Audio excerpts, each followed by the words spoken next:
Good afternoon, or good evening, or good morning. Depends where you're at in the world. So thank you for joining today. Today is a special guest. We're bringing in Grace Grossman, and I'm just waiting for her to come in. In the meantime, we can talk about other things.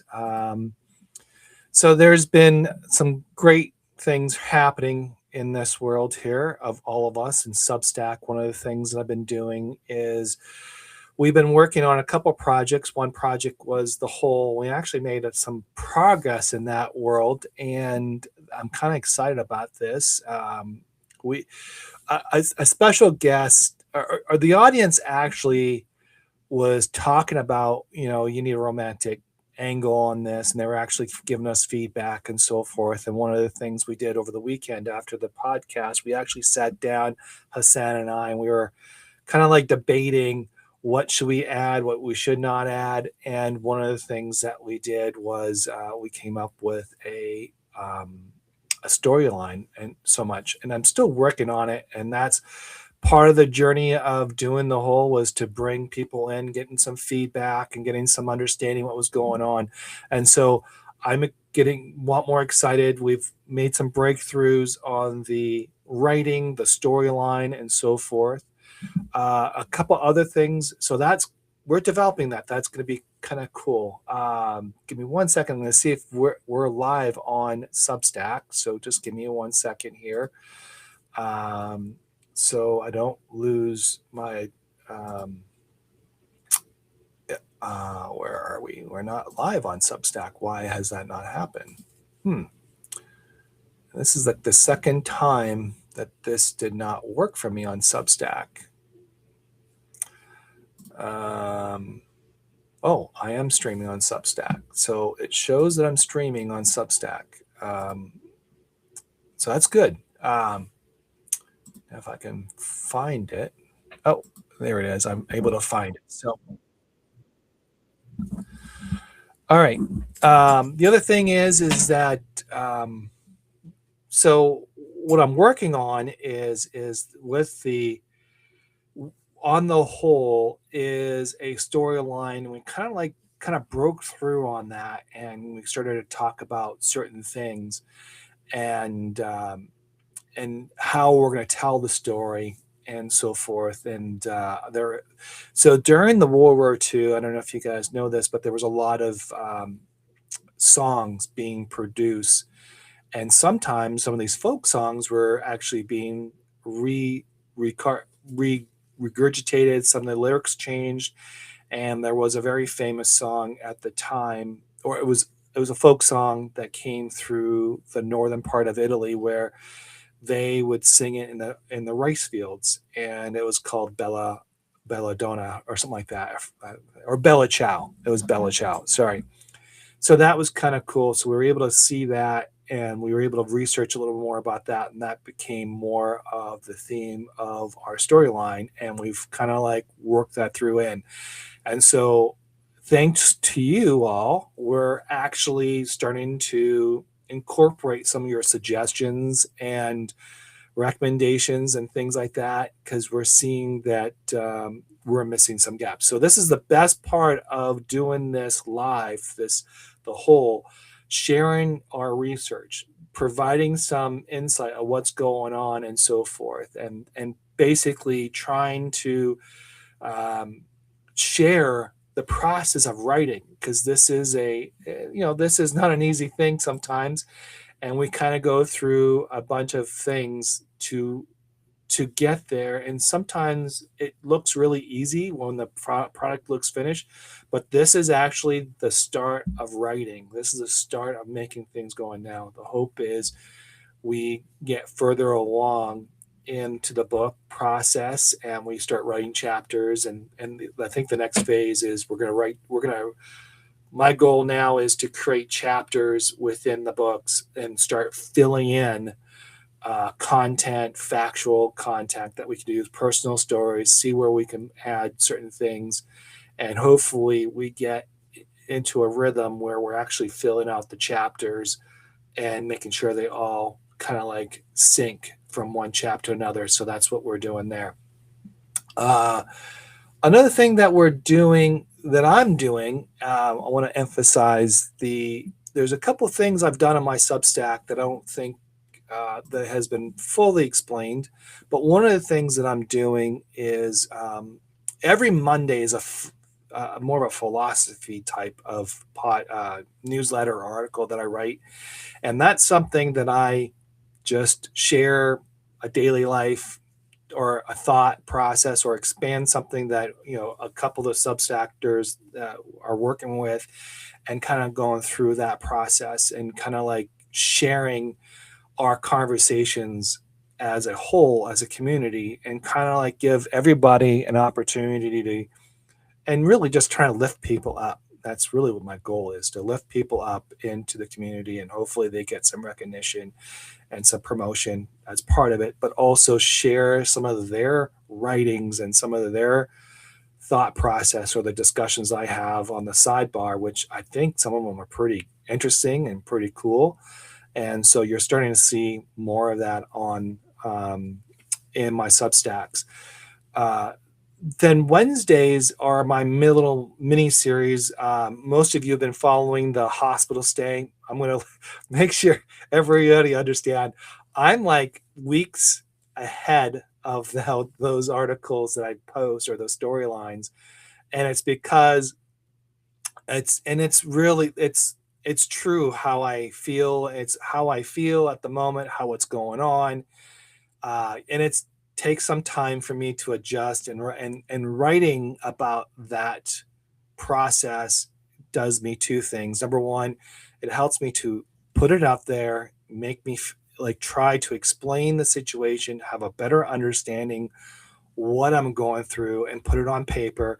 But the other thing is, my philosophy on the positive pen was always show a beacon of hope. So my story, the guinea pig here, I want to take that story, and hopefully that becomes a beacon of hope of other people, that they can see that there's always going to be challenges, but how you persevere and how you move forward and how you do things really determines on your attitude and your behavior and so forth. So that's that one. But my new series is called Remy's Germany, which has been a very popular book. It's one of my best sellers on Amazon, and a lot of people love it. And it's Remy. Actually, Remy is not here right now, but Remy is our dog, who's a support dog, and Marie hasn't had children, so she uses the dog as one of those, comfort, and she uses it as a support dog. She couldn't have children, and so this is a way to help her, I guess, help her along the way, and which is great. Remy's a little lovable dog, has a brother named Colt, and we've had him for 2 weeks, and it's been good, and it's been kind of cool. It's been because his mother is actually on a road trip somewhere else, but we have both dogs here, which is kind of great. But Remy has gone through a lot of changes, and it's in the perspective and voice of Remy. So it's through his eyes, it's through his interactions and things like that. So that's what we're doing with that one. So that's coming out. The first series of that book will be out. Well, so to kind of let you know, I always write on Substack first before I publish, and it's usually like a rough draft per se. And then what I'll do is once I've kind of gone through the series, then I'll publish the book. And through that publication, it's through a lot of more editing and a lot more content's added. There's a better flow to it. I kind of like figure out what can I change. Sometimes I rewrite a whole chapter. And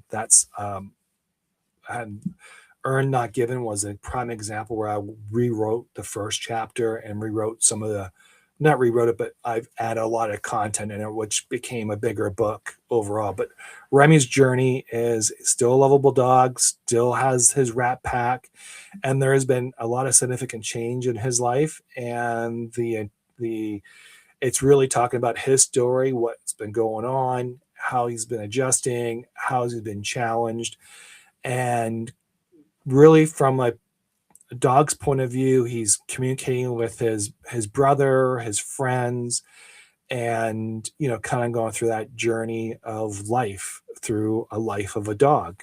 So that's going to be exciting, and I'll be mixing that up here and there along with the whole.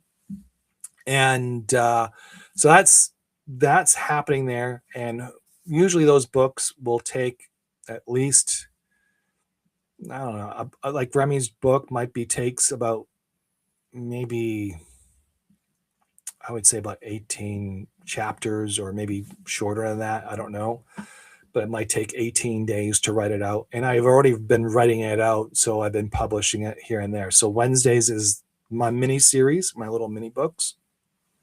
And then on Fridays, I do promote the guest that comes up on Monday. So you have a little bit of an insight of who they are, what they're about, why we're bringing them on.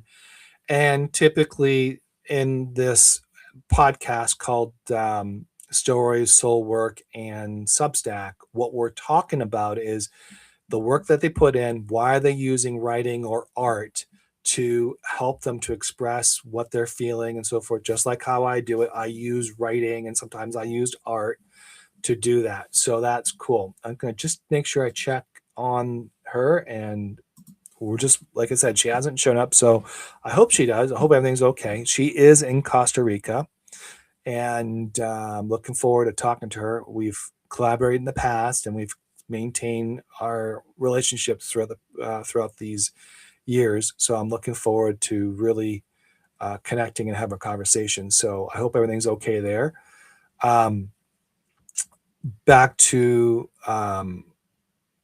these podcasts is really about the writers on Substack. I've really started to really focus on the writers on Substack, focusing on what they're doing, how they're doing, and using art to express. Now, I had a really interesting. Now, if you have any questions, please feel free to put them in there. I'm reading the comments. So if you got a question about me or my writing or anything like that, please feel free to ask. I'm here open. I guess we're going to be like an open mic tonight until she arrives. If not, I'm okay doing this too. So either way, we're rocking it. So one of the questions was posed today, which I thought, it was the first time I've been asked. It was just kind of cool. The daily thoughts, or the daily post that I put on Substack every day with a picture and comments. The person said, do you come up with a picture, or do you come up with a picture and a comment? Like, how do you come up with that?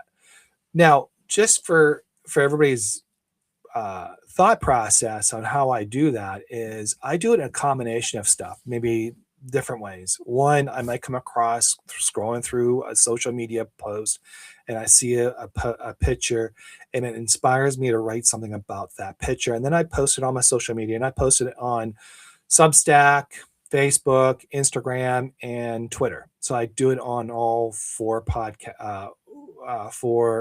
social media platforms.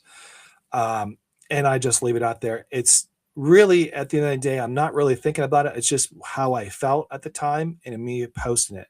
Sometimes I ponder about life all the time. I guess I'm a philosopher in some ways, and I think about certain things, and then I will post it. And sometimes I create an AI image out of it, or I might find an image through Upsplash, which is part of Substack, and I go from there and I pull that out. And sometimes that happens to be more of what usually is happening in some ways.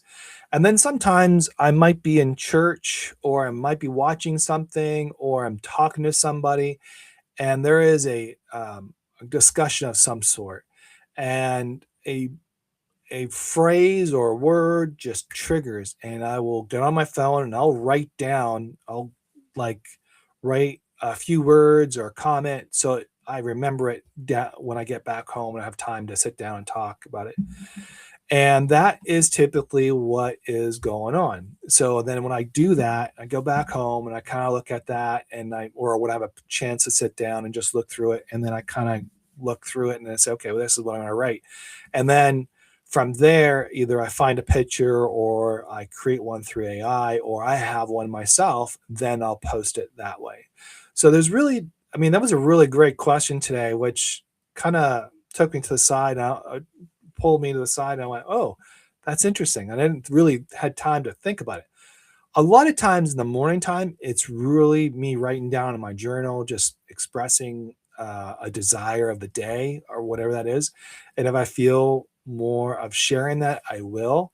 Um, and sometimes that's early in the morning. Sometimes I, like in the last couple of weeks, I haven't been really posting early in the morning because I've had a really busy week or a busy couple weeks, and I'm trying to get myself in a routine and so forth.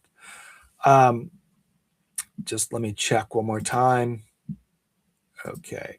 All right. So she might, I know she had I know she was in between something. So hopefully she can make it.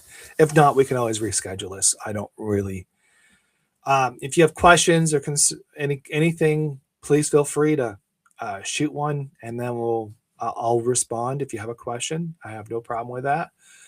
The other thing I want to touch base, so that's sort of what Positive Pen is coming along. And another thing that I'm working on, which I think it's kind of cool, is I think it's really cool. So a couple weeks ago, I asked a bunch of authors who are published books to send me their copy and link and so forth. And what I've done was created um, an article that basically uh, highlights every single one of them.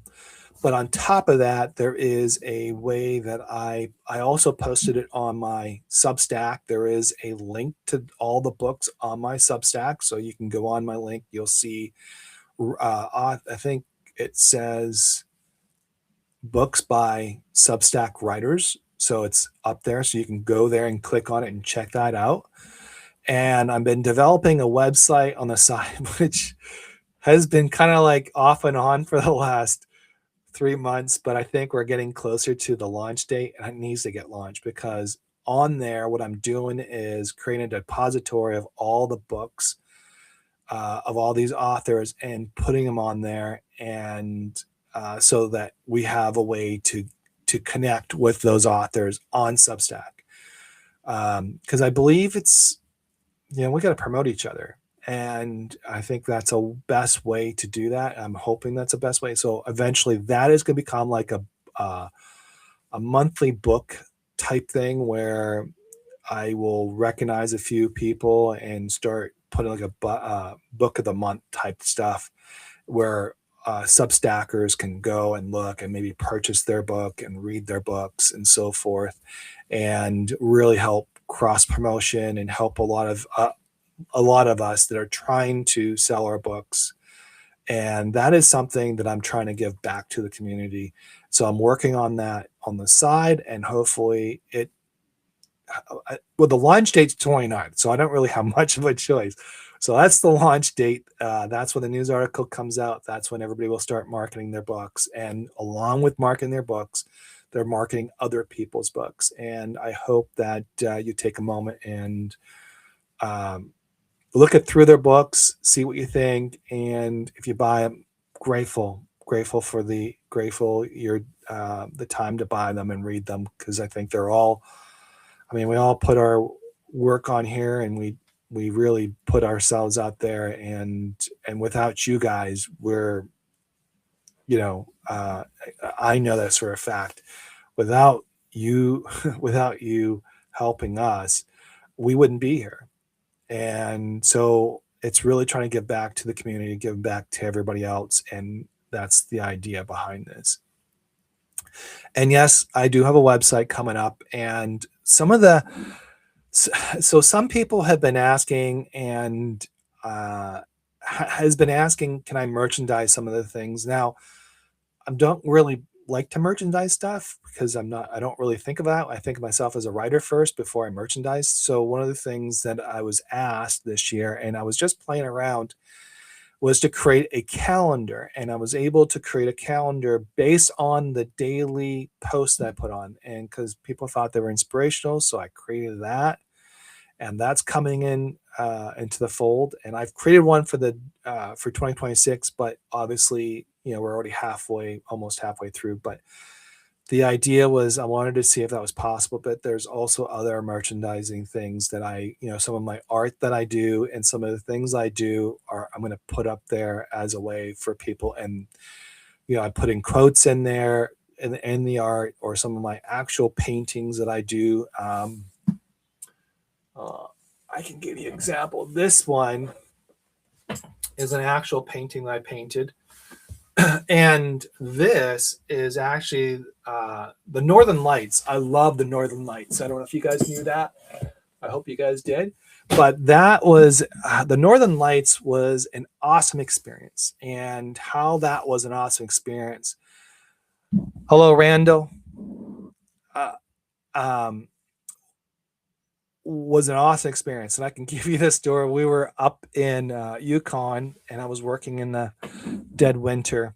And one of the things I was doing there, I was working in the oil fields, and I was my young 20s or something like that. And we were in a bar called Pistil 2, and it was in Yukon, Yellowknife, Yukon. And it was all guys, and I was wearing a concert from the Cult. And when I was wearing the Cult shirt, and that was something I went to go see the concert a couple months before in Vancouver. So, and then I went back to work, and I was up in the Yellowknife area, and we were just chilling out and drinking beers because there wasn't really much to do. And this other guy was wearing a t-shirt called Pistil 2. And I don't mean to cuss, but that was the name of the bar. And so we exchanged dirty and sweaty. We exchanged shirt, and we instantly became friends. And one of the things that we did was we drove up to the Northern Lights, and it was just gorgeous. Now, we're guys, and one of the things it was an awkward situation as well, but at the same time, you kind of wish you had someone you love with that you can go up there, but we didn't have much choice. It was just all guys up there, but we stood up there. I don't know if you ever saw the Northern Lights. If you do, please comment if you do. It's one of those moments. It's so surreal, and it's almost like you can't believe it's happening, because when you see the sky normally, you're looking up and you see the stars and all that, and sometimes you might see a certain planet, you might see the northern star, like all those little things, like all those are common. But this was like outside the norm, and you were sitting out there, and it's really cold too. It was like dead winter, but minus the cold, it was one of those moments that I was like, this is like it was jaw dropping. It was a jaw dropping moment where you sat there and you thought about life, and you thought about how small you were, and how your problems were so insignificant, and then you thought about the beauty behind it. You saw the lights, like kind of like memorizing you in a way that, and back then we didn't have phones, or like, it was just a picture of memory. So when I painted that I was actually, when I painted it, I was like, like I was learning how to paint mountains. And I'll show you this. So this was like more me painting the mountains, and I was trying to figure out how to paint mountains, the curves, the color coordinations, and things like that. And then I was kind of like painting it like this at first. And as I was painting it, I didn't realize what I was doing. And then I looked at it and I was like, well, that's kind of cool. And then I turned it into, then during my painting, because I was painting freelancing, I turned it into the Northern Lights part. Now, when people look at it, they think it's waves. But reality is, my picture in my mind, it was mountains and the shadows and the defined lines, the tones from one to another, and trying to figure that out. So in my mind, that was the Northern Lights to me. That was my interpretation of it. So it was very abstract painting, and yeah, so it's kind of cool. Now, just going to check on her one more time. Well, it looks like she's not coming, so we're good to go. So if you have any questions, feel free to drop it into the chat. I'll answer them. We'll make this about us. How is that? So I thank you for everybody coming out there. Amy, Kimberly, Hassan, Gray, Mike, Barry, Rhonda. So I should talk about more of my painting.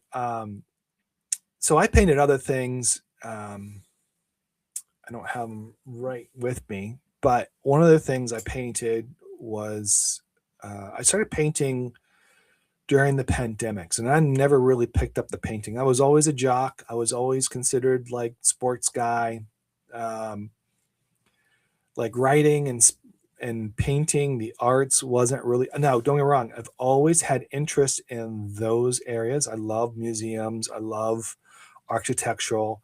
I love music, all different kinds of music, except for rap and the urban type of stuff. I'm not really a fan of that, but I'm more into like the jazz and more into inspirational songs, Christians, and like it doesn't really matter. I'm all over. Even I actually had tickets to the Vancouver Symphony and actually went to the symphony, and it was like, if you ever been to one and you have a good like orchestra, it's really awesome.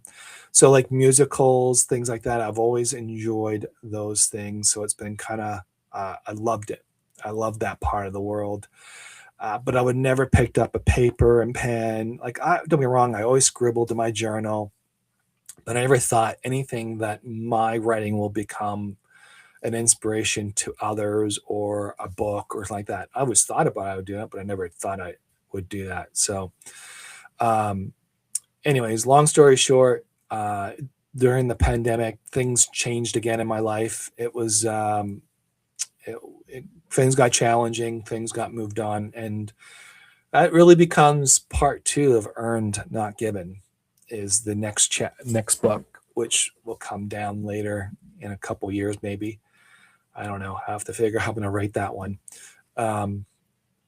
But that's that one. And then in there, I was met a lady, very as old a lady, who was charming, kind, thoughtful, patient. And I went up to her one day and I said, and I was staying there as it was an Airbnb, and because I was in between moving. And I said, and she had a paint class and all that, and it was kind of cool. And I said, and this is just before the pandemic. And I said, I would love to learn how to paint. And she said, oh, that's great. What kind of painting do you want to do? And I said, I gave her a photo and I said, this is the one I want to paint. And she looked at me and she says, have you ever painted before? And I said, no, I didn't paint. I don't paint. I never painted. And she looked at me again. She goes, well, yeah, that's going to be, well, we're going to try. And that's what she said. We're going to try. So I sat down and she taught me a few techniques and we were working through it and we're kind of like figuring that out. And one of the cool things about it is that she allowed me to express myself in a more free, without constraint, without trying to box me into a corner.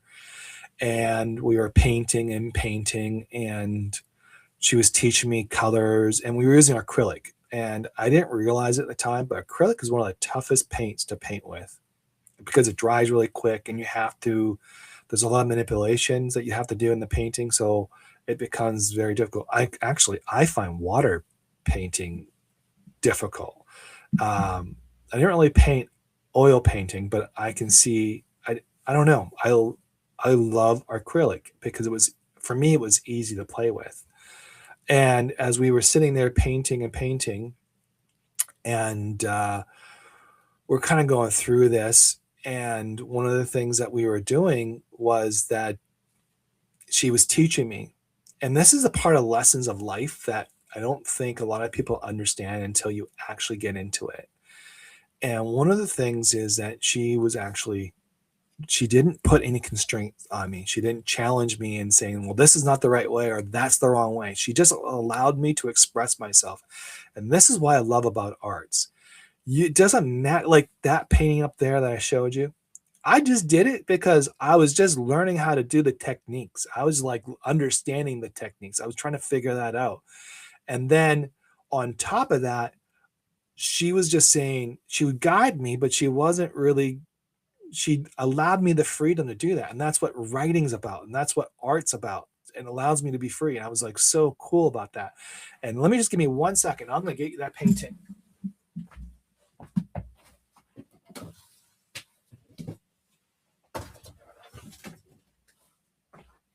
So as we are, sorry, I meant to go there, but I thought this would be a cool example of what, when you give people and this is what I've tried to do on Substack, is that lesson that I've learned is to give back in a way that allows people to express themselves. And there's a lot of writers on here that don't write. There's a lot of people are afraid to put their stuff out there because they're afraid to be criticized or whatever. Now, I'm a guinea pig. I'll talk about my divorce to a certain extent. I try not to name people's names. I'll talk about my condition, and I'll give you guys an update here of what's going on, and hopefully that gives you guys a little bit of like sullenness, a little bit of calmness about where I'm at in my life with that. But so I try to promote them because I think some of their writings is they have that insight of what to write. They just need to be encouraged. And this is what she did for me. She allowed me to do it. And so, like I said, when she showed me when I showed her the picture, you could tell the expression. It's like, there's no way, kid, you're going to do that. There's no way. And like, she's like in her 70s and I'm like, she's an art teacher and all this. And I'm kind of like painting. So this is, oh, wrong way. This is the painting, my first ever painting. And it's called Tennessee Sunset. Now, she actually said, we need to finish it. And I said, no, we're good. I love this where we're at. And you can see the different colors. You can see there's a little bit of gold in the grass. The sun is not quite defined. It's sort of like this abstract type painting, but kind of like it allows you to kind of visualize where you're at. And it's a good point. I think it's a good perspective of life. Not everything has to be perfect. And that's what writing's about. You don't have to be perfect. It's not something you have to do. And let me just add this. So today I wrote a story about just writing and just writing for the sake of writing. And I'm doing that now once a month, is kind of like sharing some of my experiences and what I've learned in the past to help you, encourage you to write. And because I think the more we communicate, the better we understand each other. Seek to understand before you understood. And that's a really common thing that I think we should all try to do, strive to do, is to really understand each other. And that's one thing. As I was playing around with painting and all that, so as I was traveling, so during the pandemic, it was like during September, which, like I said, there was a lot of things going on in my life, and I booked a trip. And I wanted to go to England, and I wanted to go to France, so I booked a trip. It was a solo trip, and I did a solo trip. I do a lot of solo trips. I was really in my younger age, and the cool thing was I always went to do. I would go backpack. I would travel across the United States. I would travel across Canada. I'd go to Europe. I'd go there. I went to Mexico a couple of times. but I always loved Europe. Europe is like my favorite place to go because, well, first I'm from there, but more importantly, I just love culture. I love the architecture. I love how the food, I'm a food fanatic. I love food. And so I started to kind of be, so I went to London by myself and I found a place to stay at a motel, and I had no clue where I was, didn't know what was going on, booked it. And I remember paying close to maybe $800 in total, or almost $1,000 in total, like flight and everything else. And everything was the seat of my pants. And the first few weeks, the first few days was just learning how to go anywhere and doing things. And I kind of like fell in love with myself then again. I fell in love with myself of experiencing things that I love doing, was to travel, learning about new things, new people, and looking at buildings, and got to see the Roman wall, all these little things that typically, like the Big Ben, all these things that not a lot of people do. I mean, and it's not that they don't want to do it. It's just a lot of people don't do it. They don't experience it. But the thing, what I was looking for is more of a self-discovery. And that's when I really started to write about stuff. And I wrote in my journal on a constant basis, maybe 3, 4 times a day. I would sit there and reflect on life and just everything like that. And that helped me understand that, part of writing and writing and painting at the time, and I was starting playing the piano again. I was kind of like getting back into a position where I was expressing myself that I was not able to express beforehand. And what I mean by that is, when you can't express yourself, you're confined based on social conditions, meaning that you are not acting the way you should be acting. You should act this way. And we get a lot of constraints that way in life. A lot of people put that on us. And good or bad, it's always ends up to be bad, because you're fighting against your natural currents of who you are, that inner child, that person that you want to be happy, because that person inside you wants to be happy, and you're conflicted all the time. That's where all these people get conflicted. And so when you're working yourself through that, that's pretty hard. So when I was in England traveling, and met a few family members there, which was kind of cool. You start to learn about life, and I started revisiting things that I missed as a person, because sometimes we tend to go away from our actual center of who we are as a person, and we forget about it, and we try to live this facade of a life, and it doesn't always work. I mean, it could be successful, but it can be also very detrimental to your being, and then usually you crash. And that's what happens to me a couple of times, and that's where I've learned to so the arts is where I express myself. And one of the things I did was, we went to the story is, I went to a Canadian bar, or a bunch of Canadians in a bar in London. And one of the things I wanted to do was go to Paris. And I said, I'm going to Paris. And my friend Donna, now, we've now been friends for over 5 years, she's actually she came back to Canada and went back home, back to London. And we talked about, it was like 4 or 5 of us drinking beers, just chilling out. And I said, I'm going to Paris tomorrow. She goes, can I come? I said, absolutely. And I said, well, the train leaves at 6 o'clock in the morning. I'll see you then. And by that time, it was already like 11 o'clock. Okay. And we had a few pints in us, and I didn't think she was going to show up, but I did. I went there. She happened to show up, which was awesome. And we paid the ticket to go. And within a couple hours, we took the speed train there. And in a couple hours, we ended up in Paris. And we said, and by the way, we sat down on the train. We said, okay, we're going to do this in a day. Let's pick a couple of the places that we really wanted to see. One of the places she really wanted to see was the Chanel store, or the Chanel the apartment, things like that. And I was like, yeah, whatever. And so we went there. And so she goes, you coming in? And I was like, no, this is all you. This is your experience. Enjoy it. Have fun. I'm going to sit here and I'm going to figure out the next place we want to go. So we went to the Arch.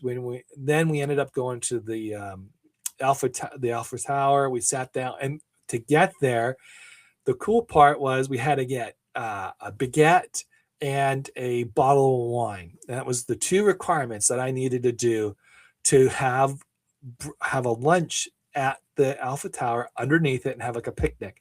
And we were sitting there and eating, and we had a baguette. We had all this stuff. We were sitting down there, and so she was like talking about this guy that she's dating in London, who, for the most part, wasn't a good partner for her. And there was a lot of complaints about it. And I'm sitting there going, and this is where the reflection of life is, where you sit there and you're looking up and you're going, my God, you know, all my life I wanted to come here. And this is so surreal, like the Northern Lights. This is so surreal. This is unbelievable. This is great. And I sat there and I looked up and I was like, Donna, how many times have you ever seen the Alpha Tower from Toronto, Canada? And she goes, this is my first time. And I said, well, then why not enjoy it? I said, that person, you can deal with it when you go back to London. Right now, let's just enjoy this. And so we did. We enjoyed our time there. It was kind of cool. And then we were drinking the bottle. Like, we didn't have a bottle opener, so I got a ballpoint pen out of my notebook, and I popped the cork into it. And she goes, "That's going to ruin the wine." I says, "It doesn't matter. We're going to drink it anyways." And so we're sitting there enjoying wine. We're drinking baguette, and we're just sitting there, just taking it all in. And just to get there, I was thinking about all the things that took me to get there, was all the obstacles, all the challenges, the frustrations, the anger, the fights that I had with people sometimes just to get there, and the joy and all the people. And then I kind of felt, I wish my kids were there. I wish they got the chance to see this themselves. But the cool thing was, life is not always a perfect line. When you look back, you're going to look back the zigzags. You're going to see the dots in there and how you got there. And that's what life is about. It's about the journey. It's about the recognition. It's about these little moments that we forget, we ignore, and we choose not to do that. We choose to bypass it. We try to skip it. We try to figure it out faster. Like, we try to look for shortcuts rather than just living the present, taking care of that moment and experience it, whatever that feels. It might be pain. It might be laughter. It might be a heartbreak. It might be whatever that is. You have to experience it, because the next step after that can open up to a whole new world. That's why letting go is so important. That's why so much of letting go, and that's part of my writing, is about letting go, about taking care of self before you start taking care of other people, working on your care, on your development, on you, because really at the end of the day, all we have is yourself. And you can, I could have played victimhood multiple times in my life, but I chose not to, and I chose to move forward. And when I sat there under the Alpha Tower and I looked up and I said, my God, this is a moment of celebration of all the pain that I went through, all the joy, all those wonderful moments. This is something that I deserve, not from a selfish point of view or ego. It's just a recognition of getting there. And that was the most important time of my life. And another thing, I don't know if you guys knew this, and sorry for jumping on the stories, but one of my quests has always been to go to each of Hemingway is one of my favorite writers, and I follow Hemingway. I try to write a little bit like Hemingway, not quite like him, but he was in Italy. He was part of the World War One. He traveled around where my family is from, and he was an ambulance driver who hung out with a Ronaldo, or with a Rinaldi, and I don't know if it's Ronaldo or not, but he had a friend named Ronaldo, and he hung out. He was an ambulance driver. The military of the U.S. Army's uh, kitchen was in the backyard of our farm or villa, where you want to call it, and that's where he was going in back and forth. So I was always keen. So one of the things I wanted to do was always visit every place he lived, and so it had an opportunity. I wanted to see where he lived, and I went to that place, and we made our way down there. There's a couple of places that we stopped along the way, but this was one of the major places that I wanted to visit before we headed home. And um, I went. We came into this plaza, and immediately I just had this image of 1920s. Thinking about all the artists of all the, I mean, that was just, I can't imagine living in that era. I mean, the closest thing that comes to that moment in time, I would have to, Midnight in Paradise. If you ever watched that, was a Alan Woody's movie. It, that is probably the closest things that you could ever get to imagine that type of lifestyle. You had Fitzgerald, you had all these famous Monet, all these people in that time period who became highly recognized authors and artists, and their stuff was being sold in hundreds and thousands of dollars. It's just, I mean, like, it's just crazy. And so when we were walking in through that place, it was one of those things that just like threw me back. And I can remember I can remember it today. It was a very warm, kind, relaxing day.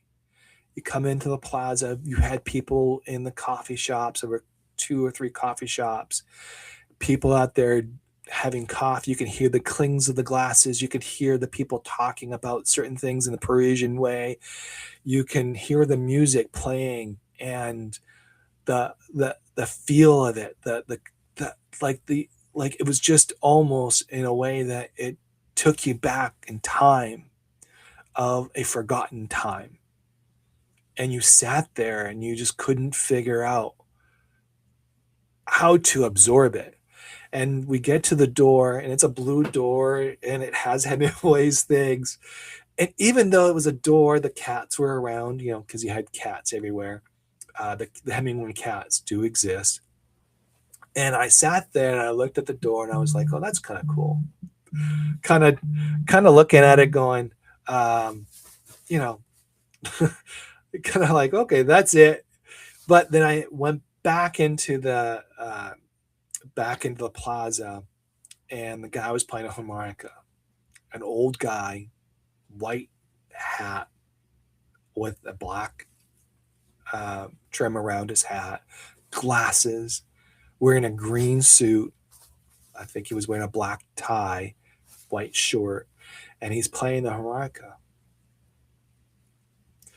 And the rhythm of the music, and the just the feel of it, just the in and out of how he was playing the horn, like back and forth. And it was a typical music of Paris, of one of the older style music. That kind of just, and I forgot the name, I apologize. But he was like kind of going back and forth. And you can see the smile on his face, and the clicking of the glasses. The people are talking, the people moving in the plaza. And in that moment, I sat, and it was hard. I took it in. And like I said, it was hard to take it in. It was hard to digest it, because it was not something I've never experienced before. Another milestone in my life. I made it to Hemingway in Paris. And I was sitting there and just taking it in, smelling the bread, the coffee, the espressos, the people, the afternoon sun coming down. You can feel the warmth of the sun and the rays, and you can feel the glow and the moment of that rawness that you can't explain. And you sit there just pondering. And in that moment, Donna shows up and she goes, I wish I had my camera with me. And I said, what's wrong? She goes, you look like a child in a candy store. And that was, I guess that was the best description of that moment for me. So you see, life doesn't have to be explained fully, because in that moment, someone told me how I was feeling, not in a negative way. I mean, a way is like, this is what I see in you. Just like the artist in that teacher, she took the moment and said, this is what I see in you.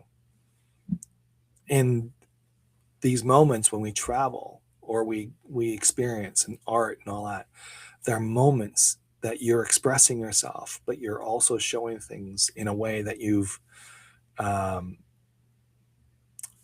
you can't express in different ways. And in that moment, I was expressing it probably in a way that I couldn't put it into words, and I couldn't put it in a painting. But obviously, my facial experience, facial was experiencing something that I was still trying to process. So in that whole thing, so I started painting about Paris, and one of the things I did was this one here.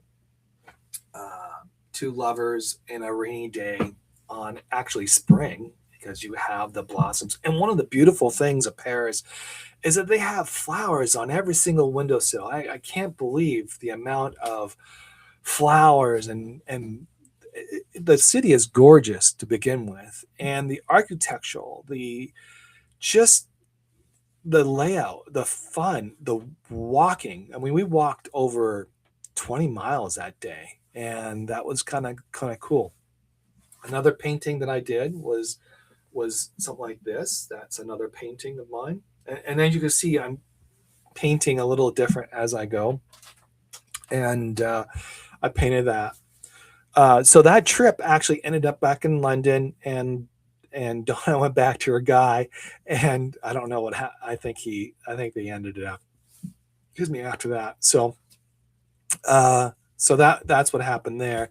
But we're still friends. I think she's back in London, hanging out with her cousins and things like that. And I think she's also, well, and sweet lady, great lady, a fun traveling partner at the time. And it's strange how sometimes things don't really, like, if you're really free in those moments, it it's weird how certain things come in so naturally in your life. And that was a very natural progression in that situation. So there's that. Let me just double check, see if I can see her. Nope, she has not come in. Like I said, if you have any questions, feel free to drop it into the chat. More than willing to answer it. If you have any questions or comments, things like that, please let me know. Love to hear from you. Like I said, Grace was supposed to be on, but I'm sure she's running. I think she's on a little bit. She probably has some issues, and she is running in between appointments. So we'll reschedule this another time. In the meantime, I'm here. If you feel free to ask. The thing that, and then that trip, I came back home, and trips change you as a person. It changes you because especially trips like that, solo trips, they change you because you were seeking something, not a significant change, but I can tell certain things weren't, like, when I came back home, I wasn't really, I wanted more in life. I wanted more in the sense of myself, and I wanted to redefine who I am, which I was shedding a lot of that preconditioned things that were putting on top of me. And that's where I started to, discover the arts and going through there. Now, when I started to write, I really started to write more of, and that's where I found Substack. Honestly, I jumped on Substack and I started reading a bunch of people and things like that. And I was like, what's Substack? What's all that about? It took a time for me to figure it out. And I didn't really start writing about maybe 2022, late 2022. And I was already on it for like a couple years. And, I talk about the old days because back then there wasn't much, way to get subscribers or readers. Notes, I don't think Notes was part of it yet. Podcast just came in. So there's a lot of things that are happening now that is kind of cool. And so when I started writing, I really started writing about inspirational stories because I wanted to read positive stories, not stories of the news or the things like that, because we were missing. And I think that came back, that actually came from the days of the newspaper business industry that I used to work in, where we always wrote a positive story in there. And I guess that's where my influence came from, was writing about people in a positive light and talk about them and try to explain their story in a very positive light rather than trying to trash people all the time. That's what most newspapers today's are. And that's what most online stuff is. Just, it doesn't really matter. It's about, I don't know, it's the trash, and I call it trash, and you have to read through it and kind of figure out what they're trying to say. And most of the time the headlines are what really hurts the readers. So I took it upon myself to think about it as what would be the best way, trying to figure out how to do that. And Grace just put a message in. I'm sorry, Grace. I shot you a chat. I don't know if you can come in, but if it doesn't work out, we can always reschedule. So I'm sorry. So just let me know when, if you want to jump on, you're able to jump on, please do, and we'll continue the podcast. But in the meantime, when I started writing, I didn't write for anybody. I just really wrote for myself because I wanted something positive. I wanted something to, yep, I threw it in the chat. So you're there. You got to click on the chat. Sorry.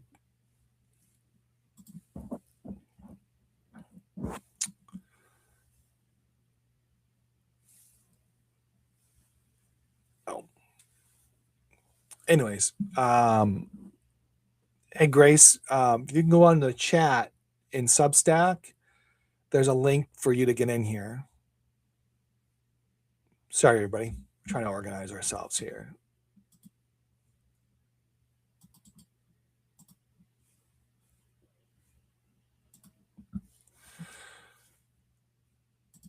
So, okay, great. Thanks, Grace. So when I wrote the inspirational stories, I wasn't thinking about it as a way to, I was more writing it in the fake because I didn't see positive stories. I wanted to put positivity out there. I wanted to put a new light on there. And that writing really at the end of the day wasn't really me writing. It was more of me just being a machine writing. I guess that's the best way of putting it. Oh, now we have Grace. Hey, Yay! how you doing? Thank you. Sorry about that. No, I'm sorry. I just assumed that you would add me there. I didn't check my messages. Yeah, we're using the stream, so we're doing that. So, but that's okay. I spent time talking about us, about writing and all that stuff. So hopefully that helps some people. But I'm glad you're here. That's number one. Number two, I admire what you've done on Substack, and it's been great. And we've collaborated before, and I just love how you're so positive on Substack. And I really wanted to interview you and talk more about you as a writer and how you use it. And I know your story has changed. You were living in Germany, now you live in Costa Rica, which is an awesome thing to do. So just kind of explain who you are for the audience, just in case they don't know who you are, and what's going on. Yay! Yeah, thank you for inviting me on. Yeah. It's so funny actually meeting face to face when we've like written things together, right? Yes. Yeah, also funny that you've known me before I came to Costa Rica. Like you've seen the whole process of me just breaking through, basically. Breaking down, breaking through. Yeah. So it's crazy. A year ago was when I went through a breakup and was coming to the end of my studies to be a kindergarten teacher. I would have never thought just a year ago, John, that I would be here. Like, it's crazy, isn't it? When you really sometimes look back, it's like, I would never have imagined this. But for the better, I am very, very grateful to be here. I feel so at home. I mean, we can feel home in many various places. But yeah, so then I recalibrated with myself through, you know, the means of journaling and writing. As always, it's like always been my one of my biggest practices to bring myself back to me. And and then I started just like dreaming and meditating with Costa Rica and like the beach. And I've never lived near the beach ever in my life, like near the sea. I'm more of a mountain forest girl, so it was like really funny. And I was like, okay, well, this isn't just like happening for no reason, right? Yeah. And as I always do, I followed my heart and I just went through and I was like, well, if this was what God wants me to do, I'll trust. And then, as the cliche goes, all the doors opened for me. so then I just came.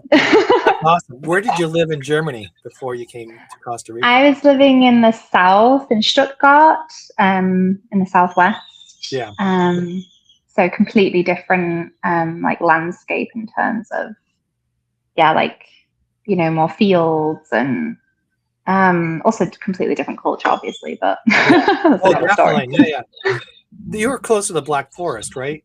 Is that okay? Yeah, I remember that. Yeah. Yeah. I traveled. I lived in Germany for a year. I don't know if you knew that.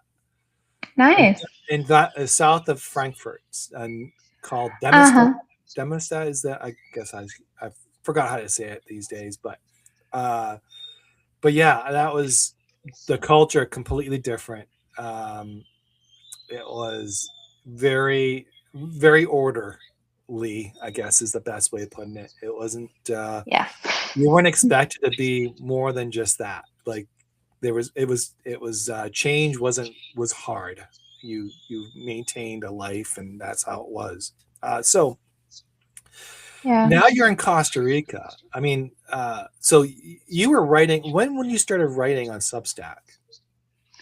I started in November 2024 on Substack. Wow. Okay. Yeah.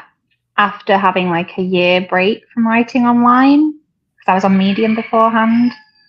And then I just had a nudge again, like go back, like, and then Substack, someone told, like 3 people told me, and it always works in 3 for me, where I'm just like, okay, now is the time to take action. Yeah. So as yourself, like Substack is just such a vulnerable, like open, but comforting space to be as a writer. Medium wasn't really. Medium was more like vigorous with like, anyway, just different, you know, dynamics. But Substack just hugged me at the right time, and it just felt like, oh, this is great. Like I can be me in my writing style and be like seen, and also like bring that impact through vulnerability, which is my superpower and everyone's superpower. Yeah, that's cool. Yeah, no, I was on Tumblr. I tried X to write on X, and that was challenging. Yeah. because it has its own, it's echo chambers big time. But coming on Substack, one of the things, like you're right, it's so vulnerable. Like you could be open and honest with yourself and not feel like you had to play in a box. And that was the biggest problem with other social medias. Like Facebook is Yeah. a prime example where your family and friends will sit there and be like, "You're not a writer. What are you doing? Like, what are you publishing books for?" And it's like, what do you mean? Like, I can't do that. Like, it was like they already had this preconditioned thought process. But when you come on here, it doesn't really have that stigma. It really allows you to be yourself, raw, honest, and genuine. And Yeah. that's how a lot of people come across. Now, I've encountered people that, have you ever encountered anybody who's just been rude to you on Substack? Because Only one person, but it was kind of triggered from a comment, but very, yeah, it's okay, you yeah, know. But it's like very rare because I do feel like it's a space where if you're able to like open up from your soul and your heart, then it's an art in actually like seeing others do that. And then I think you're able to like more, you know, just let those juices flow. Whereas like you say on the social media platforms, it's a bit like Germany with like that structure, yeah, that standard that's expected of you. yeah, And then literally like also when I came to Costa Rica, that's just dispersed. And I was just like, oh my gosh, especially as a kindergarten teacher, it's like all that I just learned. And then you just have to kind of like find your balance between the both. Just basically like, yeah.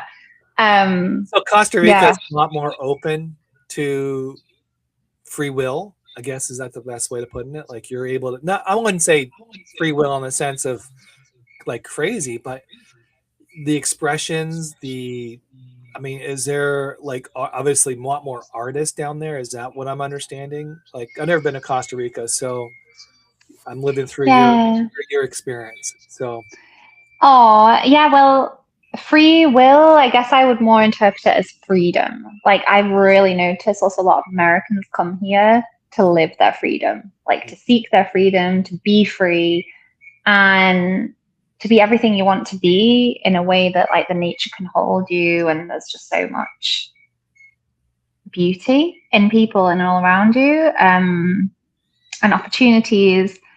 But in the sense of like what I mentioned with like the kindergarten teacher, like structural is more like I've also noticed within that, which I never noticed before because I've always been a nature lover. But within being next to the sea, it brings a whole other energy with it. So the kids can be quite, don't want to say wild, but wild.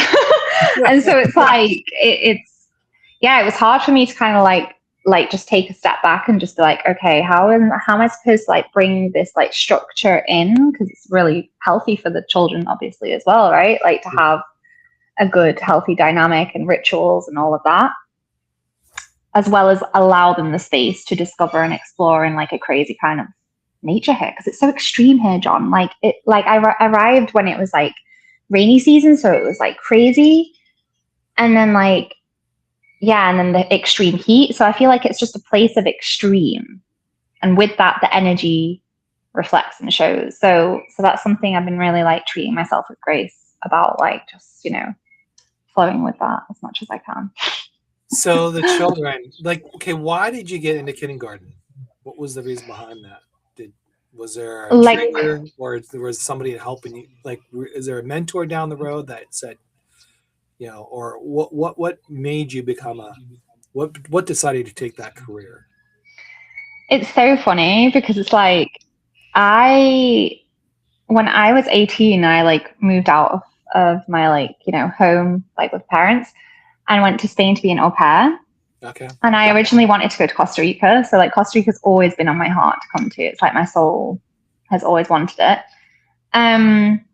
So I stayed a bit close to home and went to Spain, but I loved it. Like I had a year experience with this family and I was an au pair and, you know, taking care after them and da da da. But then I wanted to actually originally study like psychology, childhood studies, but my grades weren't that good in biology, I remember. So I was like, okay, I'm just going to study journalism because it's my next best thing. Like I love writing. and Spanish. So I studied journalism and Spanish. But then after that, like I always had children like in my career path. Like I taught yoga, I taught English as a foreign language. So I've always worked with children in the past decade. And even in my book, I write a lot about like, you know, how we can learn from children in like their most curious state, you know. So they've always fascinated me. But then after I went through my mental breakdown, it was like, oh, I want to do something new again. And it like, yeah, it was like a kind of a perfect opportunity for me to study again, you know, like start from scratch, so to say. So that's when I studied for 3 years kindergarten teaching in Germany, which is a great place to do it because it's where kindergarten is from. They like made it there, you know, and Waldorf, which I'm in that education here. So that's how I got to it in the end. And you know, I'm doing a revised edition of my self-help book 5 years later. It's kind of like therapy for me. And I was like writing it and I was just like, oh my gosh, like I've always like meant to be a kindergarten teacher. Like, you know, it's so funny how it then comes back around and you're never too late. You know, I had that like the past 2 years. It was like, oh, why didn't I? Like I should have. And it was like, no, Grace, like it's all in good timing. Like you just center yourself back. It's all meant to be right now, you know? Right. So And I talk about, as you were talking, I was talking about my experiences in traveling, and it's about the moments, taking them in, good or bad. You take them in. yeah. You kind of like die, like the old Japanese. Like I was dealing with a mentor who was an old Japanese businessman, and his attitude was every time he did a business transaction, he would Uh-huh. never say yes right away. He would say, "I need to sit on it, and I'll get back to you tomorrow." And he would sit on it and digest it. And like Yeah. he said, he physically swallowed it, and he kind of like took it in to see how he felt and how he, good or bad, like he just took it in, and then he made a decision, and either the next day or a couple days, and then that's how he did business. And I asked him, I said, Yeah. why do you have to digest that? He goes, because life is about digestion. It's about those moments. It's about everything you do. Life is about consumption. Life lives through you, not for you, lives through you. And so if you live, you have to accept what comes with life, good or bad. And I kind of like, I didn't really understand it at the time, but now I understand it. It's more like, okay, life does live through you. It doesn't live for you. And most people think when you let life live for you, what happens is you're becoming more of a victim. You're becoming more of a strain of society, or you're doing things that are addiction and things like that. When you live life through you, you're more passionate, you're more compassion, you're more personal, like you live more for the moments. And that's what I'm hearing from you. And that's huge. Now, you talked about your breakdown. Was it really a breakdown, or was just a readjustment, or how would you, or Oh no, it was a full on breakdown. I was I'm not gonna like, you know, dampen that. I was in the mental clinic for more than half a year. oh, I think I what wrote was, a piece about it. Yeah. I It did read was about it, but when was that? Is it just recently, or was it just before? no. So in the timeline of things, it was during Corona, so like 2020.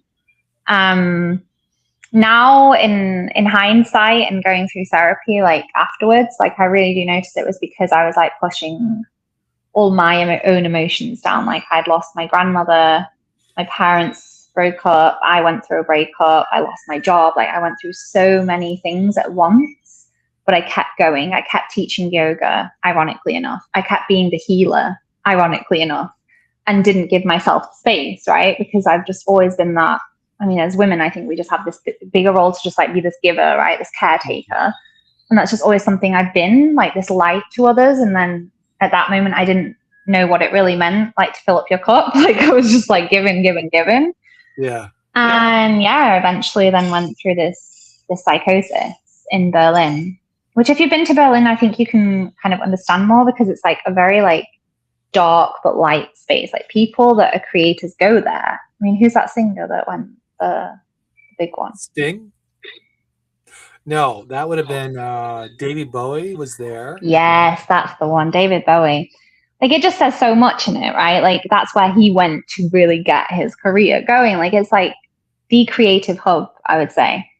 However, you can lose yourself in it, which I did, and um, yeah, it was hard, but it was like it was meant to happen. Like I really do see my life as that. Like I really liked how you just described that too. Like it really is just about digesting everything and accepting it all. Like it's like detachment allows you to notice like it's all working for you and not against you.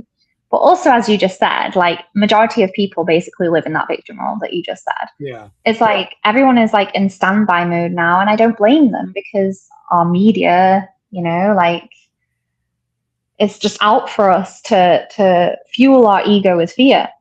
And so when you like, take that step back, which I've always done, I have to say, since I was very young, just been able to like return to myself and give myself moments of like listen, pray to God, like reconnect with my intuition, that then I don't just make these like, in like decisions right away, but also know when it's best for me. But yeah, anyway, that moment of my life was hard because I had a lot of guilt, which is like the worst emotion to carry. Yes. Yeah. Don't carry it if you're listening. Just rid it with love. Like literally, you have nothing to be guilty about and for. Like, there's just no need for it. Like, it could swallow you up. The problem is letting go. When you don't let go, I think that's part of the problem in life, or for most people, because for most people, yeah. So they hold on to these narratives, these stories, these Totally. conditions, and things like that. I mean, I know people for 50 plus years who hold on to stories that happened once 50 years ago, and they still playing that story over and over again. And they play this thing where they trying to justify their existence by this person's action. And I'm like sitting there going to myself, you're crazy. Like, get over it. That person, like, I remember I was talking to somebody, and we were I haven't seen them for a couple years. I come visit, and you can sense, like, when you get to a point where in life you sense things quicker. Like I've experienced, I Yeah, don't know if you feel the energy of someone. Yeah, I don't know if your energy. I don't know if you can feel as much as I, because when you do yoga and you do meditation, you pray, you do all those things, like we'll pray or whatever. Every time you do a meditation or you pray or whatever you do, you're taking time to kind of like go in and trying to think it through, and then your senses get heightened up pretty fast, or pretty much, especially through traumatic moments and things like that. So anyways, I had a couple of traumatic situations. I can, like, not breakdowns, but well, I mean, sort of breakdowns. I can tell you that. I'm going to tell that story another time, though. But I went to go travel back, went to go visit them, and you can sense that there was an issue. And I said, "What's the problem here?" And they said, "Well, you did this 2 years ago, blah blah blah." I was like, in your head, you were talking to yourself about something I did 2 years ago. Why didn't you pick the phone up and call me and tell me, hey, that was a problem, I didn't like it, and I would have apologized? But yet you had this conversation with yourself for 2 years, and I was not part of it. So how can you blame me for something that I did 2 years ago if you weren't willing to resolve it then? That's when people don't let go. Like the best thing to do is just let it go as fast as possible and just move on. Now, sometimes it's hard to let go of certain things because how people do, but sometimes letting go is letting go. And it's probably one of the hardest things you can ever do in life, is to let go of past stories, because you're anchoring yourself to that. That's an attachment. That's carrying if you're thinking about imaging, that's carrying the suitcases. That's your patch. That's all those emotional baggage that you want to carry on. And some of us get to a point where, and I can tell you myself, I've experienced it, where you bury it, you just keep moving, you keep moving, you keep moving. And if you don't say anything, it's going to boil up. And once it boils up, it can be very, very destructive. Oh, It for sure. puts you in a position where you go from another. So I understand what you're saying, and um, so so that's 2000, and then you started writing around 2022, right, on Substack. What was like when you 2024. 2024? I apologize. Mm-hmm. So in between then, you were writing, and when you got on Substack, were you kind of like sharing your experiences, or did you just start it out kind of like writing fluff stuff like I did? Fluff stuff. I've always been, let's say, very intentional with my writing, which doesn't mean that I'm better, by the way, in any way. Like, fluff stuff is also amazing. But I wrote my self-help book nearly a decade ago, which is incredible, crazy, at 21 when I lost my best friend. And it was from there that writing really became not just a passion, but something that I'm like dedicating myself to for the greater good of humanity, basically. Because I think up until then, it was always like journaling and writing. But then when I really wrote that book, but only then, ironically, 5 years later from the mental clinic, self-published it because it was on the back burner, imposter syndrome, blah, blah, blah. And then, now I'm, bringing out this second revised edition. I then came onto Substack thinking, honestly, at that moment, John, it was more for like me, myself, and I to just share because I'd noticed that I missed it. Like I missed just publishing like stuff online. No, I don't want to say just publishing stuff online. I missed bringing an impact with my words because I've always impacted positively people's lives, and like that's such a blessing and that's such an honor that I can have that light, which we all do. I feel we're all writers at heart, we're all artists at heart, right? It's just up to you if you nurture and cultivate it still. And because I luckily have, it was like, I was studying and it was like just getting a bit monotone for me, that I was like, I want my passion again. And so I remember, I think my first piece on Substack was like why I took a break from writing online. And it was the best thing I could do. Because when you are online, it's also one of those things that like you can fuel your ego, and you really have to be careful with that. It's like, what is your mission? What is your intention? Like, you're bettering other people's lives by sharing your story, in essence, right? And so I noticed like post breakdown and like writing on Medium that it was more of just like me wanting like validation or just wanting like, And so when I came like in 2024 on Substack, I had more of like this mission in my head, like, okay, monthly mottos. I know what I want to do. I was more structured in like just what I'm like putting out there.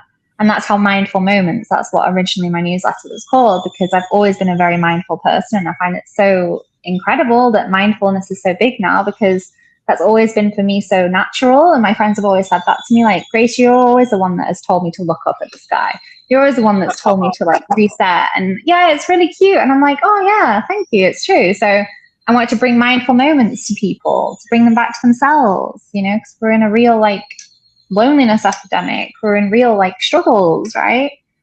And so and then that kind of came through, and it just came very naturally. But you know what it's like, John? Like when you listen to your intuition and you just land somewhere and you really just trust in what you're writing, then everything will work for you.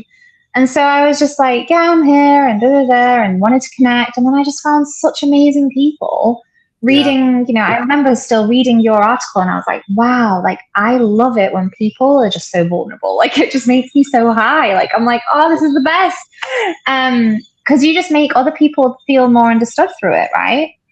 And so then that's when I was like, yeah, this is my platform, and I'm going to take it real now, and like, bring my newsletter like as a business. And now like I've changed to Live with Grace. I don't know if you've noticed. So Mindful Moments has evolved into Live with Grace, because it's something also that I learned here in my first 6 months of being in Costa Rica. That need, like, oh, I need to show up every week, like every Monday, because I've just done that the past year. And it's like, Grace, just live. Like, experiences are your wealth.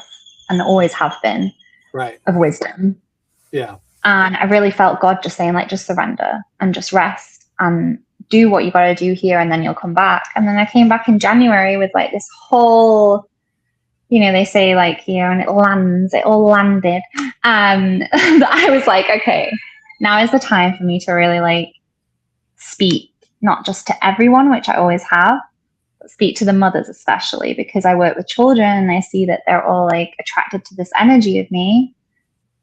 Because rest, a lot of women forget to rest, John. Not just women, everyone forgets to rest. And like my book, Chill Out and Cheer Up, there's always been that. It's like, just chill out. And I've always been the one that tells everyone, just go with the flow, just chill out. And now I'm like, okay, yeah. Like, more people need to remember that. Like you were saying, like, people get too much in their heads. And like your friend just took this whole, like, who knows what you said? It could have even been one word, and just like made it out into this whole show in their heads. Like, it's crazy. Your head, your mind can work against you. And I've had it work against me. But now I'm like, it can work for you too, right? Yeah. Yeah, definitely. So just to let you know, I did miss you. Oh, really? Yeah, I did. Like, I was looking for you. Sometimes it was hard, because I did read your stuff, and it was hard to find you. And I kind of knew you had a break. I knew you were going to Costa Rica. I kind of knew you were kind of like, you were sorting your life out, and it was really abrupt, not in a negative way. I knew you wrote something about, hey, I'm going to Costa Rica. It's going to take me to kind of like adjust, and I left that, I let it be and let you kind of go through. But I did, I'm great that you're back and writing again and so forth. That's I'm great to seeing you again, and that's awesome. So thank you for coming back. No, because you always had this, your writing always had this a little bit of a philosophy behind it, in a way that you were seeking more of a understanding of either an issue or life itself, whatever that looked like. You were always trying to find meaning behind it, and you were trying to describe it. And in that, you were trying to make sense of it. And you've kind of and that was sort of like your right. That was sort of, I don't know if you knew that, but that was sort of like the bulk of your writing, where you were trying to explain. It was like more of a beacon of hope, to other people. You were showing other people how to, you're going to face challenges, you're going to face whatever. And some of it is, these struggles you have to go through. And that's where I thought your writing was really cool and really neat. Now when you're like, since 2024 to now, do you think your writing has changed more into more evolved, or how would you call it today versus what it was before? Well, firstly, thank you. That's really touching. We can never underestimate the power of our presence, right? Yeah. So I would say our writing is always evolving, because we are human beings, so we're always changing, like, every day. Right. It's funny you asked that, because now I'm like going through the second revised edition of my book that I wrote when I was 22, 23. Now I'm 31. It's like, now I really can tell, like, it was more of just like this subconscious like mind dump on paper, how my style. And I always remember my journalist lecturer telling me, like, shorter sentences, Grace. And I was like, no. I love alliteration. I love being long-winded. But now I'm like, okay, for the good of the people and like attention spans these days, right? It's like, it's better to be like, I really like the one. I call it choppy writing. It is. It's choppy to the point. Yeah. And because I like the one that you wrote about, us coming together now the other day. And it's like, just, you do just develop like your own way of like putting things and noticing, like, oh, then people can read this. It's just also more flowing, right? The fluidity of your writing. I would say also, just due to our like technology mad society these days, has also come along with that. Yeah. So I would say now, like, since 2024, I'm more like, I know who I'm talking to and I know like how to put a point straight. And like you say, it is true. I've always been like that in my life. Like I know there's always deeper meaning in everything. So I've always been that one to remind others around me, try to remind myself, like, it's not about seeking on the outside. You have all the answers within. And just like attuning to that. It's just like a radio, right? I think we're all on the wrong frequency these days because there's so many frequencies that we need to just like rewire ourselves back to our center, which Right. is so hard, I get. But John, this is crazy. Like I only realized this the other day because it's March now, right? It's been a year since I've not watched any TV. Wow, that's huge. I know, right? I was like, I need to write an article about this. Like, I swear my attention is like, I mean, I've always been very attentive, right? Yeah. But like, I'm just so, it's incredible, like the difference. Like, not to say that I don't chill out, like I just read now more. Yeah. And I don't miss it necessarily. Like it's good. Like I don't want to say like there's anything against it. And I don't, we don't all have to be so radical as I am. But like it wasn't even a radical change subconsciously. It just happened because it was through my breakup that we would always like chill on the sofa and watch TV or watch Netflix. So then I think through that it just kind of happened that I like was more passionate with writing, journaling, like, retreating within. Mm-hmm. And then obviously, well, not obviously, everyone has a laptop. I've just not had the need or desire to watch videos or like, I love films, don't get me wrong. And that's something that I would like to get back into. Yeah.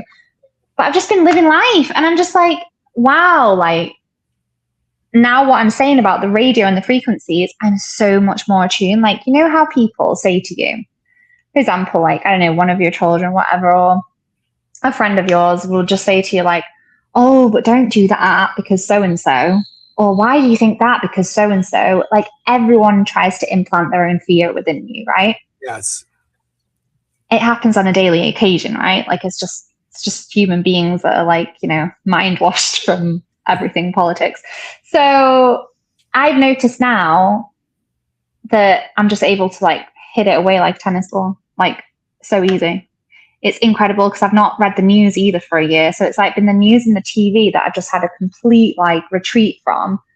And yeah, it's pretty mind blowing that I only noticed this the other day when I was on a walk on my own, like on the beach. And then I was like, wow, I've not watched anything for so long. So I got my cable. Well, we had cable up here, 2010 or 2000. Yeah, 2010. 2011. Whereas I cut the cable, so I did not have cable since 2011.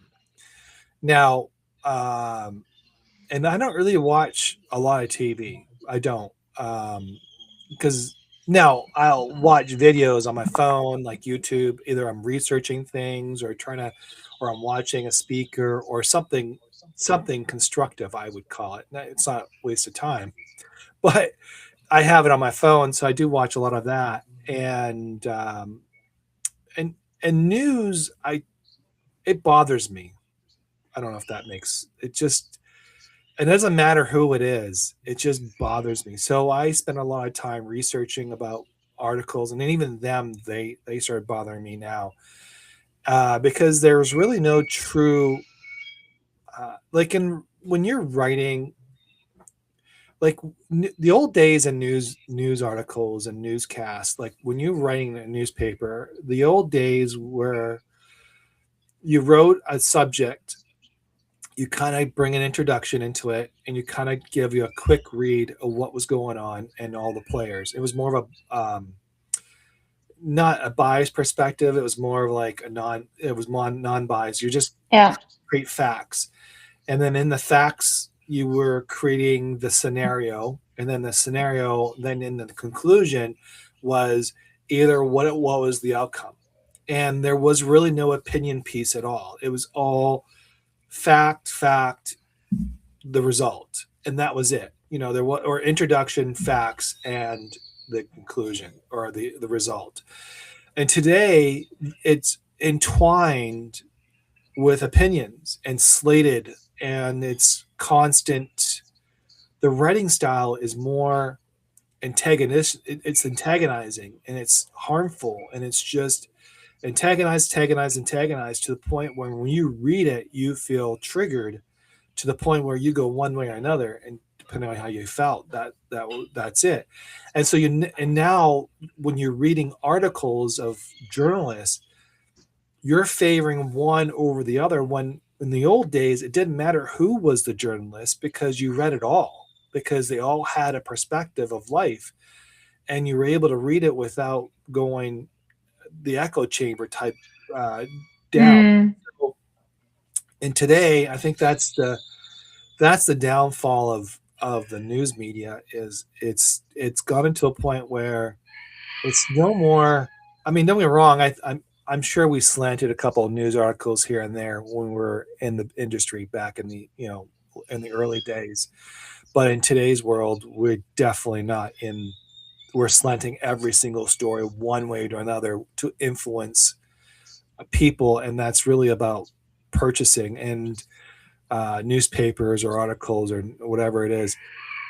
I don't find that to be so. When you're searching online, for me now, when I go online to look for news content to kind of get it understand what's going on, it's really snippets, and that's all I'm doing. And yeah. it's hard. It's hard to get online and or watch TV and listen to people whose their true intention is to harm society, and that's how I look at it. I mean, I'm obviously a year off of all that. Going back, I mean, I don't even know how that would feel. Yeah, kind of like in a dream, to be fair. Yeah, Because it's like the opposite end of like, well, obviously I still want to know, like, I don't want to be totally ignorant. Um, but it just makes me notice how much like toxicity we're fed. yes, big And time. like you say, it's like the way in which it is like fed to us these days is just to like spur us on with more fear, more anxiety, more stress. And I kind of figure, well, if I'm here to be the light that I am, then it's probably good for me to also step away from that. Yeah, big time. And yeah, and I also studied journalism, so like it actually put me off from being a journalist because it was just so like structured in like how like also what you're saying, like the factual side of it. Like I couldn't just be me, like, they would tell me you can't write like that. And I'm like, well, I want to, like um and that's the most beautiful thing about Substack, right? Like there's no way to be. The way to be is to be yourself. Like that's the most beautiful thing that we got to be thankful for, that Substack does exist and is just going to get bigger and better in terms of sharing love and not ego, because it's all at the end, it's all just fueling ego. Um, and without fear, the ego can't exist. So that's when we want to like, attune more into love. But as I said, it wasn't really like super intentional, like, oh, I'm not going to watch TV or really read the news for a year. It just kind of happened because, as you know, I went through so much change so quickly, and with my transitions and everything, that it was just like really like that. I needed that time for myself to just adjust. It was a lot, like not just another country, a new job, like everything was just like new. um, but yeah, it's funny how you have to. I think discipline is probably the biggest thing in all of this that we lack, or our society lacks so much, because it's just like you're fed like this the whole. I see the amount of people also here that just like this the whole time. I'm like, oh my gosh, like it's so sad, that we're just so addicted to screens rather than this. Like, even though we're on our screens now, we're having a like live conversation, and that's what it feels like on Substack, right? It's not like this mindless scroll; it's a mindful scroll, because it's like people just sharing bits of their soul, and Right, it's right. like, oh, I feel that way, or oh, yeah, that's true, and it makes you think. Like, I read some things and I'm like, oh, didn't think of it like that. Mhm. That's what we need more of, and not people telling us how to think.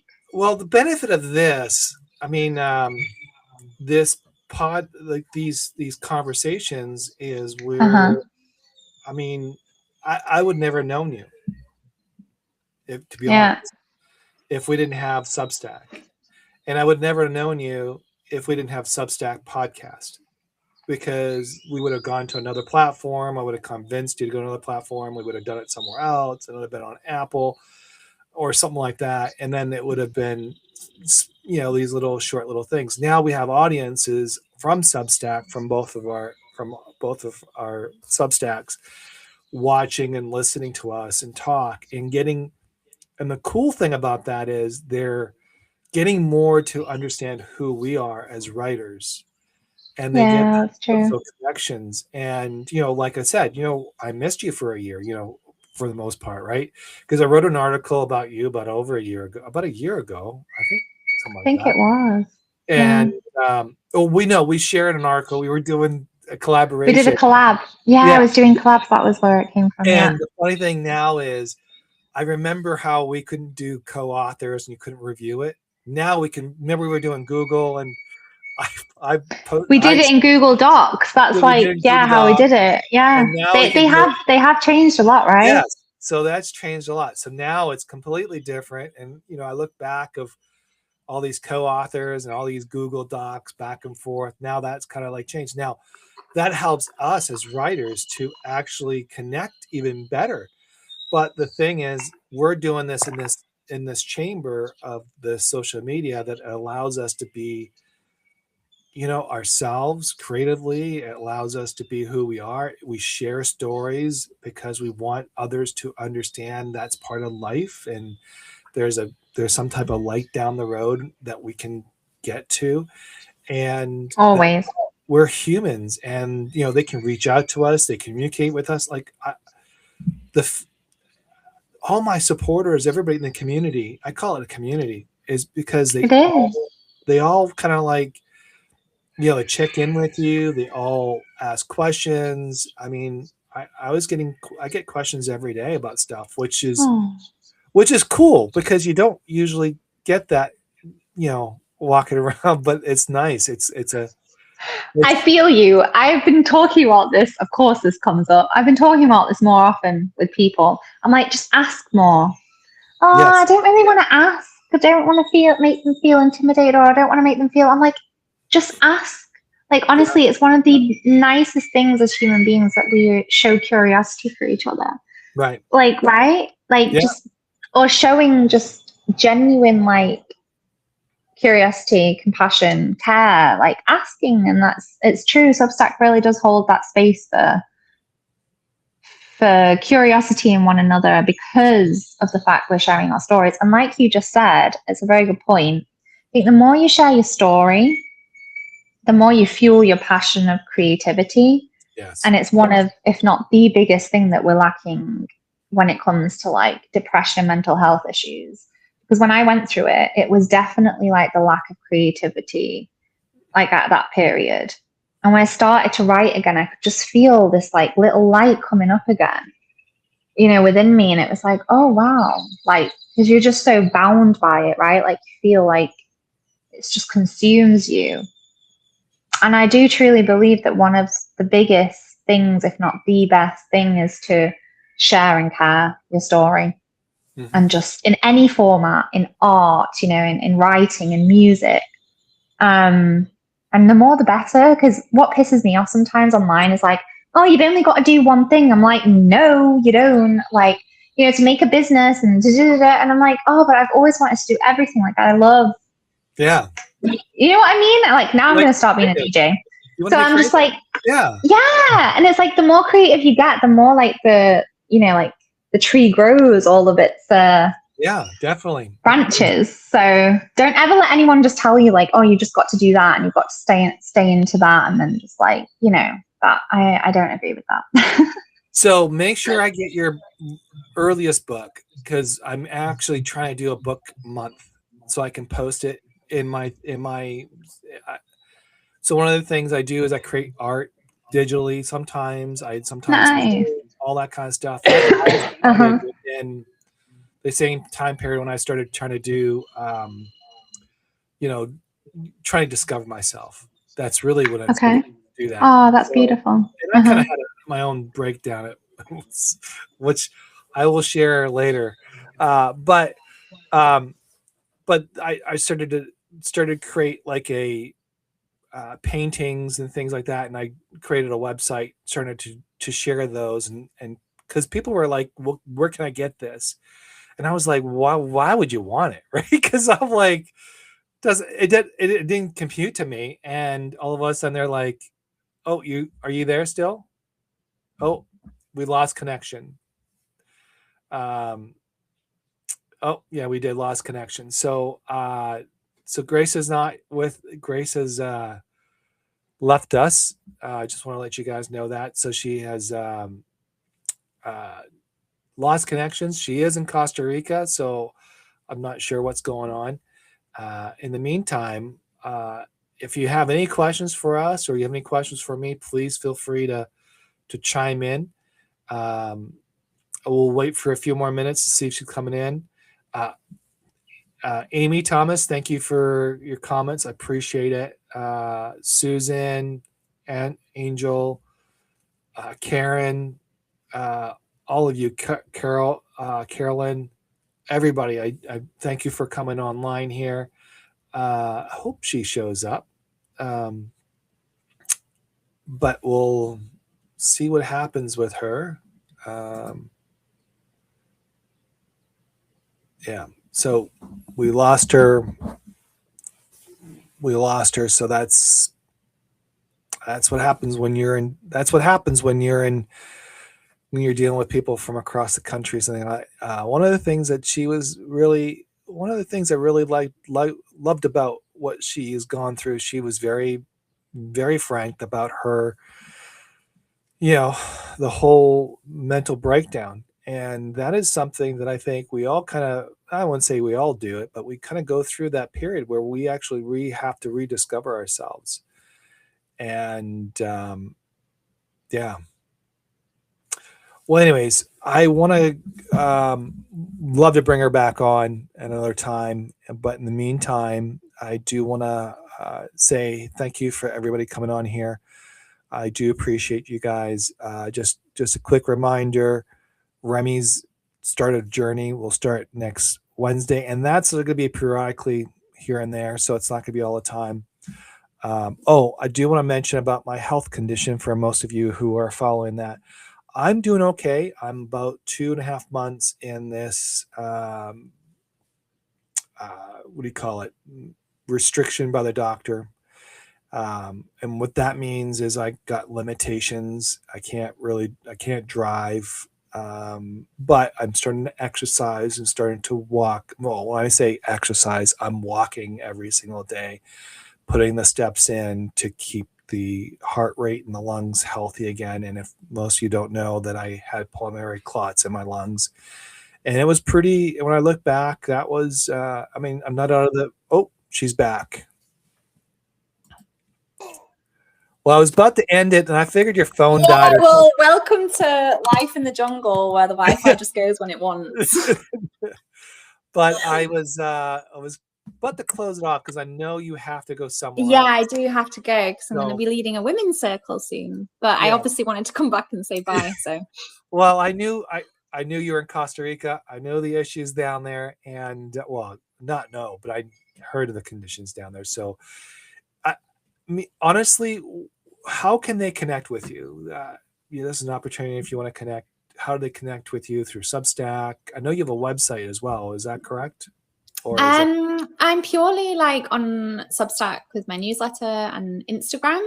Treat Yourself with Grace. And my newsletter, Live with Grace, basically shows you that it's for the like overworn women, mothers that just feel they're always on the go and aren't giving themselves, a moment, because really it is in that, like, it doesn't have to be these whole retreats and like, endless yoga classes and meditation. Like, I see that all the time and I'm like, it's beautiful, but that's also spiritual consumerism. It's like me reminding you that in those little moments, they're actually where the biggest power lies. And that's what I remind you. I just remind you to look within and remember your worth and your power and your peace. And thank you for having me on today. Thank you. Love to bring you back on at another later date. In the meantime, thank you for coming on here. I totally appreciate it. And hang on and we'll close this out. Okay. Don't go anywhere. And thank you, everybody. Appreciate it.